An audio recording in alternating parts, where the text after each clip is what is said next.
you are confronted with results and you think, I thought I did a very nice job, but it doesn't look as great anymore. And that makes you rethink about the first initial surgery and trying to adapt that to achieve better results in the end. But not to interrupt you either, but when you have that follow-up too, it's hard because in that time frame, techniques can evolve. Definitely, yes. Yeah. That's why you should. Welcome to the DIEP End.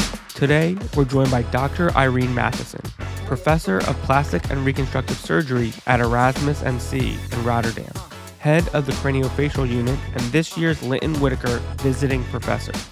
Dr. Mathijssen's path is a remarkable one, from an early dream of studying gorillas in the wild to finding her true calling in craniofacial surgery. She has since become a global leader in the field, spearheading the European Reference Network, leading long-term outcome studies in congenital anomalies, and preparing to serve as the president of the International Society of Craniofacial Surgeons.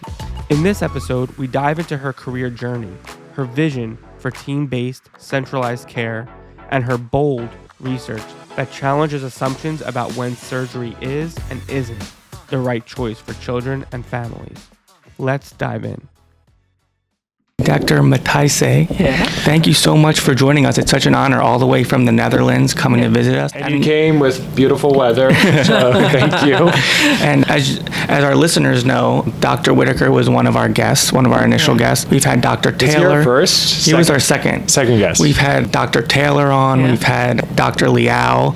And I know you were just visiting Pittsburgh. We had Dr. Losi on, Dr. Rubin. Yeah. So we're really excited to have you here. And your morning lecture was very inspiring. We'll get into that as well. So even if you're, just like you said at the beginning of your talk, even if you're not someone who's pursuing craniofacial, I think it was something everyone can get out of because it was a very, well, we'll get into it. I don't want to ruin the surprise and we'll let you. But it's also important too because the whole basis of this podcast is the Center for Human Appearance, which was Linton Whitaker's vision in the past, really combining a bunch of disciplines focused on human appearance. So dermatology, facial plastic surgery, oculoplastic surgery, etc.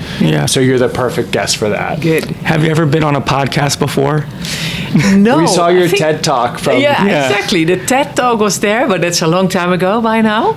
And I had a podcast done for the Seattle meeting of the International Society with Ben Mussenberg from here. Of course. We did that as a little intro for the meeting that we had in Seattle in 23. That's awesome. And of course, we'll give a plug that you're the president of the International Society of Craniofacial Surgeons. Thanks. That's amazing. And when you said, I remember September 7th to the 10th in 2027, it will be back home for you. Yes. It will be really special to host that meeting in Rotterdam. Oh, wow. Yes. Yeah. One of the things that we're always interested about when speaking with people like you is how did you get to where you are today? Like when you were a young kid going to school, did you one day just say, I want to do medicine, I want to be a plastic surgeon, I want to take care of pediatric patients in the future? Like what kind of shaped you into who you are today? Yeah. Well, actually, I didn't have an interest in medicine at all. I was fascinated by Dian Fossey. I don't know if it rings any bell.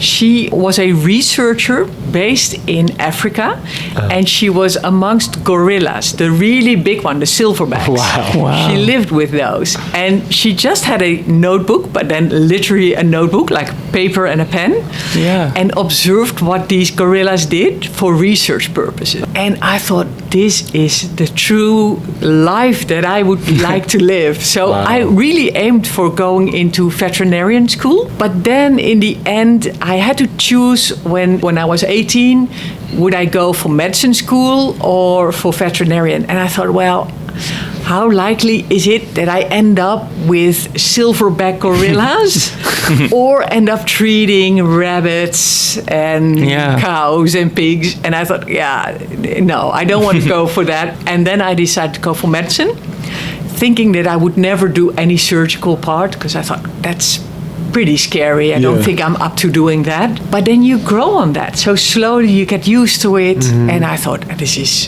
fabulous. And during college, I got more exposed to surgery, but in plastic surgery especially. And seeing for the very first time a craniofacial case, I still remember, and I thought, this is the coolest. This is what I like it. That was Michael Vaandrager. And that was someone that was in the first generation of craniofacial surgeons. So together with Jacques van der Meulen, also same age like Dr. Whittaker, so at that generation. Incredible. And that's why at the initial stages that craniofacial surgery was started, it was brought to Rotterdam. So thanks to them. Yeah, that's really cool. Yeah. With with regards to like your family influence or your friends, were anyone else also in medicine that you like looked up to, or who were your other mentors at the time? Well, actually, I didn't have mentors in that sense. So both my parents were teachers, so completely different. But helpful for what you do. Potentially. Yeah, potentially. So giving educations, I like that, and maybe that's what I got from them. But there's no medical history within my family that pushed me that direction. Yeah. So, and it just slowly progressed on me. And I think that, the one I mentioned, Michiel Vaandrager, has been of a big influence because he was such a skilled surgeon. Yeah. But never published. And I thought it's such a waste. All the knowledge, he's going to retire. He's done fabulous things. And he said he was unable to write scientific papers, so he tried but didn't succeed. And I thought, this is a shame. And that's actually when I started as a medical student still. I thought, I need to collect all the data that there is of his patients. Yeah. Because that's going to be so interesting. And I think that's the basis of where I am now. Yeah. Well, you know what's nice is that I think back to being a medical student or a resident, and you work with such giants. Yeah. And at that point, you can use their data for good studies. Yeah. And then all of a sudden, you become a junior attending and you don't have your own data. And that luxury isn't around anymore. You know what I mean? Yeah, exactly. No, that's true. But there's other ways to fix it. So I continued on the database that I created of his patients. Because it takes a lifetime to really evaluate the outcome in congenital disorders. Yeah, you're so right. Yeah, and it takes a lot of patience. Like you were saying, I mean, you mentioned one of your studies today with the need for 8-year follow-up. Yeah. Which I think takes us to like one of the other points, talking about your clinical and your research aspirations. And I don't want to give it away. I want to hear it from you about why the unification of your clinical services in Europe, but also what excites you most about your research. So kind of the clinical side and how you're spearheading that, the organization involved, and why we're having trouble doing that here in the U.S., but also your research aspirations and what excites you the most. Yes. So not to cut you off, but for our listeners, what we're alluding to who weren't here this morning is the European Reference Network. Yes. And what's very unique amongst craniofacial surgery, obviously, is if you're operating on 6-month-old, 8-month-old, you can't see some of the things that we're trying to follow to see whether it was worth it or not may take until 10, 20 years, whereas in a lot of other areas of plastic surgery, you might only need to wait a year or two, and we can kind of analyze what we're doing. So, talk a little bit about that. Yeah, I will. So what intrigues me in general is like embryogenesis. It's amazing if you know how complicated this process is. It's extremely complicated. I did not like that subject. I thought so too. But then you realize it's so complicated and it goes well so often. I know. That's intriguing. It is but intriguing. It's even more intriguing if you see congenital disorders to try and understand, and all of a sudden you get embryology. You understand if some of these processes go wrong, why a patient looks like they do. I know. So that was the first intriguing part for me. So to really understand why congenital anomalies exist. And if you understand why it occurs, you can also understand what is needed to correct it. But the other interesting stuff is, of course, how does it affect growth? Because, of course, if you do surgery on an adult, the surgical result will be clear within a year and you'll be satisfied what it is. And then aging kicks in, of course, that can affect your result, but not the way that growth affects your result in children. And that's so intriguing.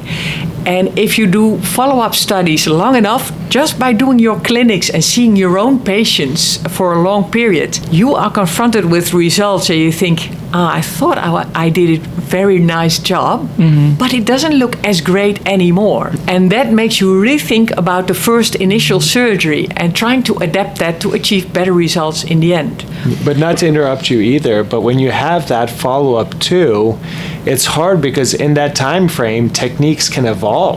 Definitely, yes. Yeah. That's why you should not change every single minute. Like, there's sometimes the tendency that everyone thinks, no, but I've got the solution. I'm changing the technique because now I know how to do it.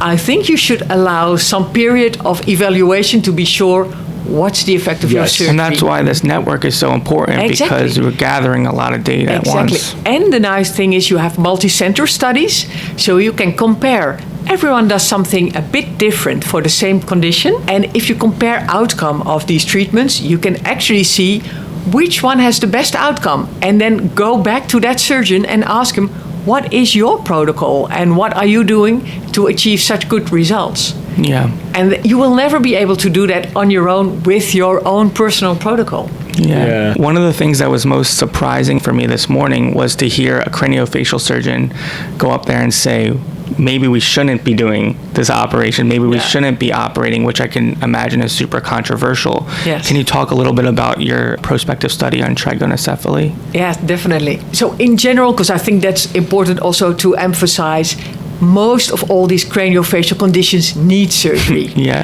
But we should really look at all the individual disorders. And I think that trick is really a separate disorder that is not so commonly affected by raised intracranial pressure or other issues that really require surgery. So I was struck by the fact that these children have a high level of ophthalmic issues like hypermetropia, so visual disorders, and a high likelihood of having disorders in behavior and intelligence, even if in the ones that got the regular craniofacial surgery. And in the end, when they aged, they didn't look much better than they did when they came into the office. They had the retrusions on the sides of the forehead, a flattened forehead, and I really thought there's something strange. I never seen adult patients still looking like a trichinocephaly patient without surgery. While I did see that in the other cases, like a sagittal or a unicoronal synostosis. So I think this is a clue that there might be a normal tendency to improve in head shape without surgery. And if I'm not solving their behavioral issues, I'm not solving their visual issues, the level of raised pressure in their heads is really low. It's below 2%. And I actually induce a dysmorphology in the end that I need to correct when they're 17 or 18 years of age.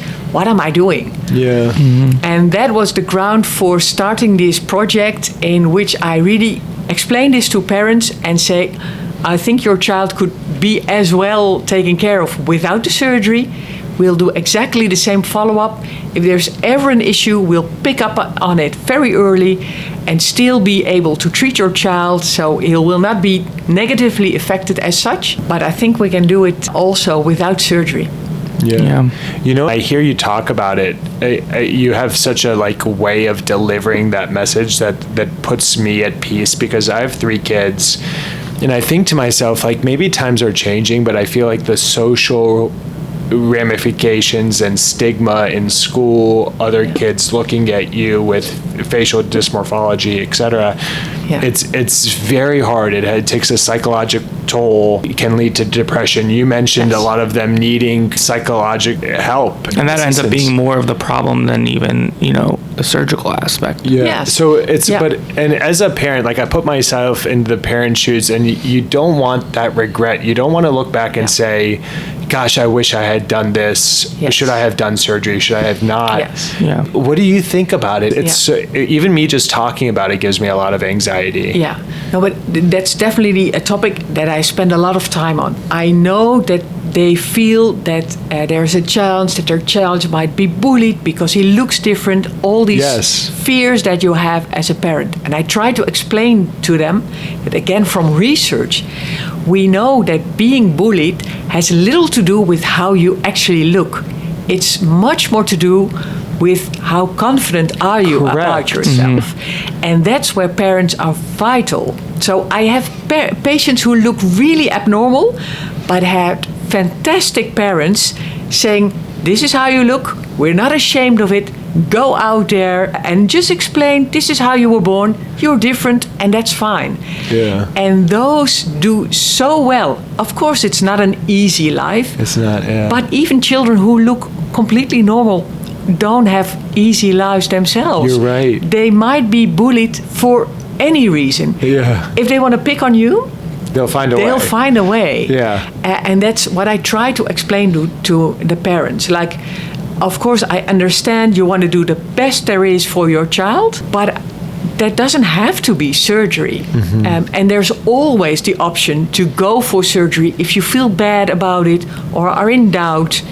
And so I open up some room for them because, of course, if they're very uncertain about it and I cannot convince them that it's the right choice to go for conservative treatment, I don't disagree with doing the surgery. But I try then to move from a complete remodeling to a more minimal invasive surgery to minimize risks for complications. Because I feel as a surgeon, it's also my responsibility to balance the gains versus the complication risk.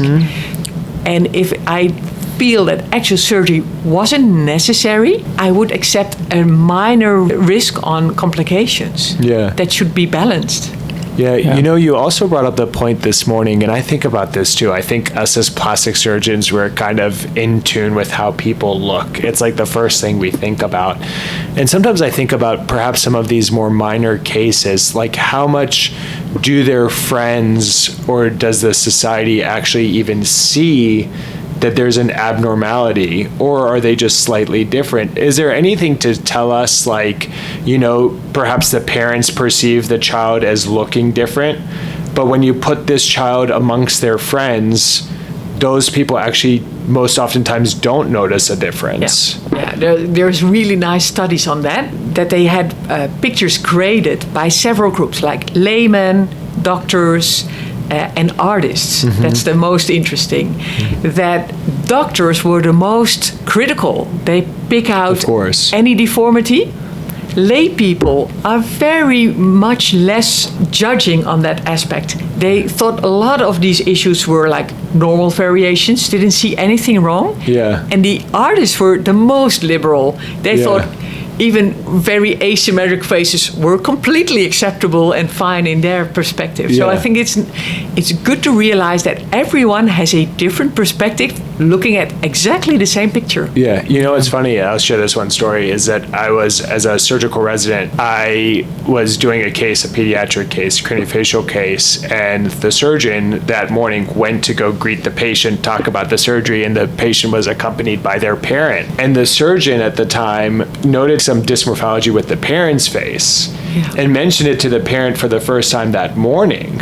But it's something that the parent had never noticed or no one had ever brought up, but we picked that out, you know, and it's, anyways, it's kind of just an interesting story. And I think I'm always a bit reluctant to point out issues that I see in parents. Because they might not see it. And they can lead to big issues. Like if there's a genetic component, all of a sudden it could create sort of guilt with the affected parent. Like, oh, but I should have known and I did this to my child. Which is, of course, not true, but it's a sensitive topic. No, absolutely. Yeah. That brings me also to just, you know, social norms and everything. I'm sure there's also differences in the Netherlands versus the U.S. What are other, you know, major differences just in healthcare, that you've noticed on your travels from how we treat our patients versus in Europe and around the world? Yeah, I think especially for these rare conditions of congenital craniofacial anomalies, we have this ERN that you mentioned, the European Reference Network. And that is the goal of those network is to deliver expert care to every patient with a rare condition within Europe, even if it's not available in your country. So that's a really nice goal. And within the network, we only allow true experts, and they are acknowledged by their health department of their nation as being the center of expertise. And we have additional criteria that they have to meet within the network to be a member. So that really allows that we have the experts on board to design what is the best treatment for patients, comparing protocols among the different centers, and move on to improving care. So in other words, if you have one of these rare disorders, you can't just go to any hospital or surgeon and get that surgery done unless they are recognized as an expert. In the Netherlands, it would be impossible because we all know that it's only 2 centers that do this type of surgery, and we have guidelines, and that has a legal status in our country that only these 2 centers are allowed to deliver this type of care. Yeah. Yes. What are some of those conditions that make that list? It's for craniosynostosis. Yeah. That's the one, but it's also related to cleft surgery, but also very other conditions outside of our field, like cardiac surgery in children, things like that. Pediatric oncology. So that's all very centralized to really give the best type of care. And gender surgery is another one. We don't do it. It's in another center in Amsterdam. So we really divided these rare conditions that need special care by a team to get the best care for these patients. And you get, if you centralize all these patients, it increases the numbers of cases, so you can do better research and you can evaluate your outcome and again have the cycle again of evaluation and then improving your care. Yeah, that's awesome. In your leadership role at your institution, you're head of the division or head of the department. Yes. MD, PhD, MBA, soon to be president of the International Society of Craniofacial Surgeons. So congratulations on that. Thanks. What is though, and we know a lot about we can even see it in a lecture without reading about you, a lot about your leadership style, and it resonates, it really energizing even to us on this podcast. So what is something that you hope to take with you as the president of the society in 2027? Oh, that's an intriguing question. Well, I think the nice thing about that society is that is one of the few societies where all the different specialties come together. So we have neurosurgeons, plastic surgeons, maxillofacial, orthodontists, and various others. And that is rare. And that's exactly as a team should be composed. So you need to interact, you need to understand each other to really collaborate and bring it forward. So that will be actually the topic of the first day of our conference in Rotterdam, to really work on team care. Because sometimes I think the term team is used lightly. If there's 2 of you, yeah, you're a team. Yeah. But you really need for this kind of complex diseases. Absolutely. Someone should understand how the ears work and the hearing and the eyes and vision and their breathing. Yeah. And there's so many topics that I'm really no expert in. Yes. But I can learn from them and they can learn from us. For sure. So I think that integrated care is key, and that's what I want to bring to the table in Rotterdam. And that was the impetus for like this podcast, bringing even more wide specialty of plastic surgery all together to learn from you. The Center for Human Appearance, the same thing, all the different specialties that have something to do with human appearance. Yeah. And we all take pride in our hometown. Like I'm from Norfolk, Virginia here, but I'm from Lebanon originally, and I always think to myself, if I have people come with me to visit these places, where would you go? I want to show them this. Yes. So what are you most excited to show off of your beautiful hometown to all the people who will be visiting? Okay, Rotterdam. The food. Yes. I think a few highlights of Rotterdam. It's a very modern city. The history is not so nice because it was bombed in World War II, but it actually made it possible to erect a complete new and modern city. So there's a lot of architecture that's fabulous. It's beautiful. That's nice. Yes. It's a very big harbor that we have. Yeah. And that's also nice because that brings a lot to a city. Yeah. It brings a lot of culture. We have the highest number of cultural background of the entire country within Rotterdam. Oh, wow. And it's related to this harbor. So it's a vibrant city, lots of young people, a lot of going on stuff like festivals, nice food from all places around the world. So it will come. Yeah. That's really exciting. We have a few other questions that we like to ask most of our guests. One of them is like, thinking back to your career, you've accomplished so much, thinking back to your days with the guerrilla aspirations to where you are now, but also like educating, science, clinically busy. Thinking back, is there anything you tell yourself like, I should have done this differently, or I wish somebody had just guided me in this direction first? And I saw you got your MBA. Like, did you get your MBA as part of like your leadership plan? Yeah, I think if you look at it now, it might appear as if there was a plan, but actually not really. I just really followed every time what interested me most. Yes. So I was involved in that very first case I see in craniosynostosis, and I thought, this is really fabulous. I want to pursue this. And I went along and did my PhD on that topic, realizing that if I would even become a plastic surgeon, there was only 3 positions within our center to be involved in craniofacial surgery.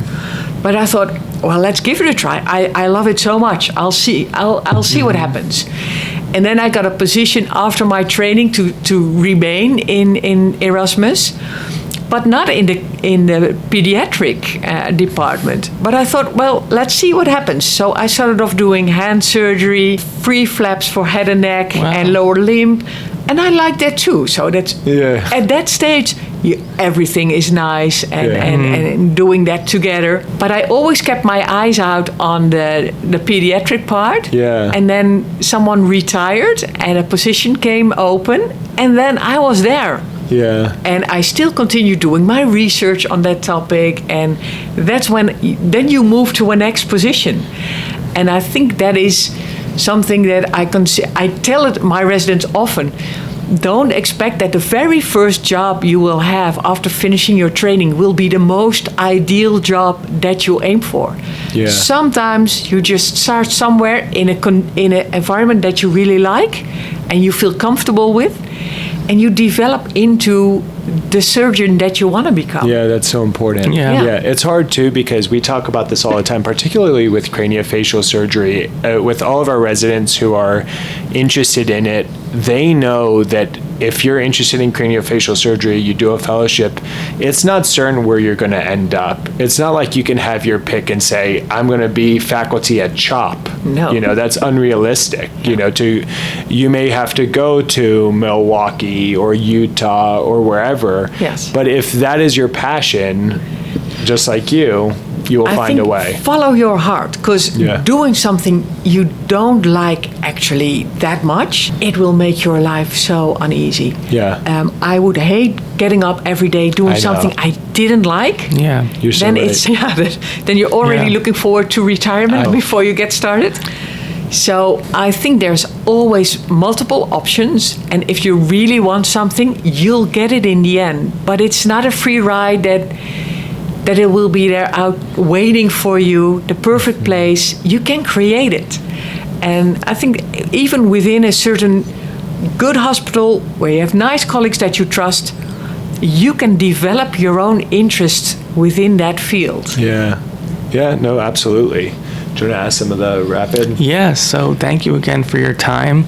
This was such a great episode. I think our listeners are going to love it. We have some fun, quick ones we just end with. So we listen to music. A lot of surgeons listen to music in the OR.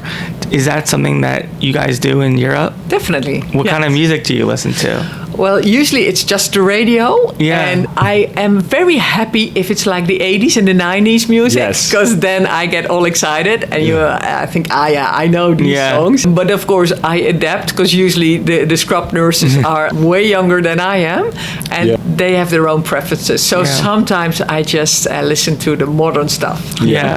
Awesome. And what's your favorite thing to do outside of science, outside of work, outside of all of this? Yes. Well, I love to go out for dinners. Yes. And it could be fancy dinners or simple dinners. I don't mind, but it's nice to have good company and nice food. Yeah. And I hate to cook. Yeah. So that's a perfect combination. So that's a big favorite of mine. I like to go to the theater for concerts or modern dance. I love that as well. Wow. So that's nice. In a city like Rotterdam, you have all these opportunities to go there. Oh, that sounds amazing. And I also now enjoy sports. I was not a big fan of sports, but I now go to fitness and Pilates, things like that. And I can tell you, as a surgeon, you need to do it to keep fit. And even if you start doing it, I think everything you start doing, you get better, and then you'll enjoy it. And that worked for me. Absolutely. Yeah. And then my last question is, do you have a favorite surgical instrument? I love the Howards. Do you know the Howards device? The Howards? The Howards. I don't know if we know that. It's like a rasp. But it's specially designed, and I love it. I use it all the time. Oh, that's awesome. Good. That's the first time we heard that. That's great. Yeah. Awesome. Well, thank you so much. I mean, it's so, just hearing your talk, it is able to cross disciplines and energize people like me who do adult plastic surgery, don't even go to the head and neck for the most part, but just hearing your interactions with parents, how much you have to take the whole picture into consideration, the social bullying, surgery versus not surgery, all of these topics, and you just deliver it so beautifully. So thank you so much, and I hope that the rest of your time in Philadelphia is good. Thank you. It will be. Thanks very much for that. Thank you.